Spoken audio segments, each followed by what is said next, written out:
জামাই ষষ্ঠীর দিন অনেক রান্নার মাঝে যদি চিকেনটাকে খুব সহজ আর কম সময়ে বানানো যায় তবে কেমন হয়, চলুন আজকে আপনাদেরকে সেটাই শেখাবো কি করে কম সময়ে মশলা দই চিকেন তৈরি করা যায়।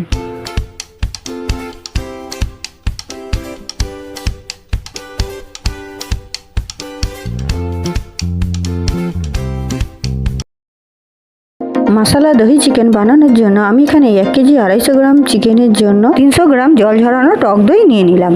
3 চামচ লবণ দিয়ে দিলাম, আপনারা স্বাদটা বুঝে লবণটা দেবেন। 1.5 চামচ হলুদ দিয়ে দিলাম। 2 চামচ লাল লঙ্কার গুঁড়ো, 1 চামচ গোলমরিচের গুঁড়ো, 2 চামচ জিরের গুঁড়ো, 2.5 চামচ ধনের গুঁড়ো, কিছুটা আদা রসুনের পেস্ট দিয়ে দিলাম। 1 চামচ মতন কাশ্মীরি লাল লঙ্কার গুঁড়ো দিয়ে দিলাম। খুব ভালো করে মশলাগুলোকে দইয়ের সঙ্গে মিশিয়ে নিতে হবে যেন পুরো মশলাটা দইয়ের সঙ্গে মিশে যায়। আমার রেসিপি যদি আপনাদের ভালো লেগে থাকে তাহলে সাবস্ক্রাইব করে আমার পাশে থাকবেন।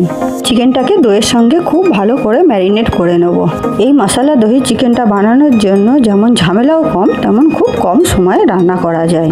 চিকেনটাকে দইয়ের সঙ্গে খুব ভালো করে মিশিয়ে নেওয়ার জন্য এইভাবে হাত দিয়ে ভালো করে মিশিয়ে নিন। যত ভালোভাবে মেশাবেন চিকেনটা ততটাই সফট হবে।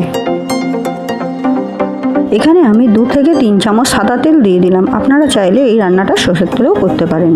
কয়েকটা তেজপাতা দিয়ে আবারও ম্যারিনেট করে নিলাম। যারা রান্নায় কম তেল খান তাদের জন্য উপযুক্ত একটা রেসিপি। চিকেনটাকে 10 মিনিটের জন্য রেস্টে রেখে দিয়ে আলুগুলোকে লাল লাল করে ভেজে নেব। এই রান্নায় একটাই সুবিধা আছে, আপনাকে চিকেনটাকে ঘন্টার পর ঘন্টা ম্যারিনেট করে রাখার কোনো দরকার নেই, 10 মিনিট রাখলেই হবে। এদিকে আলুগুলো আমার ভাজা হয়ে গেছে, আলুগুলোকে আমি তুলে নিলাম। ওই একই তেলে আমি 3টে বড় সাইজের পেঁয়াজ কেটে দিয়ে দিলাম। পেঁয়াজটাকে ততক্ষণই ভাজতে হবে যতক্ষণ না পর্যন্ত পেঁয়াজটা এরকম একটা বাদামি কালার চলে আসে। এরকম একটা বাদামি কালার চলে আসলেই মনে করবেন পেঁয়াজ ভাজা হয়ে গেছে। পেঁয়াজ ভাজার মধ্যে আমি ম্যারিনেট করা চিকেনটাকে দিয়ে দিলাম। চিকেনটাকে খুব ভালো করে কষিয়ে নিতে হবে, এখানে আর অন্য কোনো মশলা দেওয়ার কোনো দরকার নেই। চিকেনটাকে এইভাবে কষিয়ে নেওয়ার পরে 2 মিনিটের জন্য ঢাকা দিয়ে রাখতে হবে।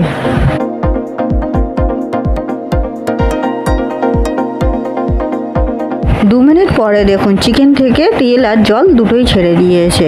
এইভাবে একটু নেড়ে ছেড়ে নিতে হবে।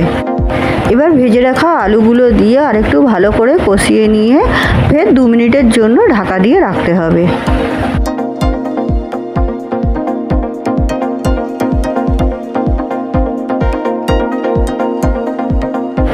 দু মিনিট পরে দেখুন মাংস কষা প্রায় হয়ে গেছে। আপনারা চাইলে এরকম কষা মাংসও খেতে পারেন।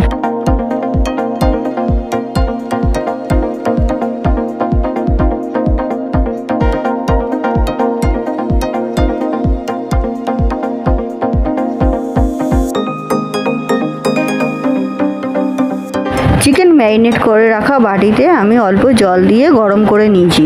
আপনারা এখানে চেষ্টা করবেন একটু গরম জল দেওয়া, ঠান্ডা জল দিলে মাংসটা পানসে হয়ে যেতে পারে।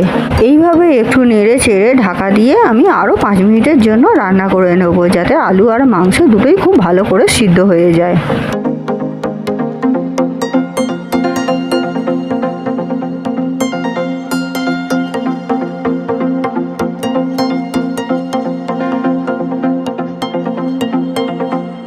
পাঁচ মিনিট পরে আপনাদেরকে খুলে দেখাচ্ছি। দেখুন আমাদের রান্না রেডি হয়ে গেছে।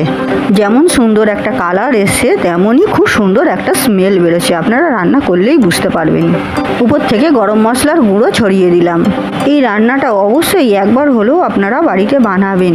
যারা চিকেনের সলিড পিস খেতে পছন্দ করেন না তাদেরকে এইভাবে বানিয়ে খাওয়াবেন, আমি গ্যারেন্টি দিয়ে বলছি আপনার কাছে বারবার খেতে চাইবে এই মশলা দহি চিকেনটা। মশলা দহি চিকেনের রেসিপিটা কেমন লাগলো অবশ্যই আপনারা আমাকে কমেন্টসে জানাবেন। আমি একটা সলিড পিস ভেঙে দেখাচ্ছি আপনাদেরকে এটা কতটাই সফট হয়েছে। চিকেন রান্না করার পরে সলিড পিস নিয়ে আর আপনাদের কোনো রকম চিন্তাই করতে হবে না, সবাই এবার চেয়ে খাবে।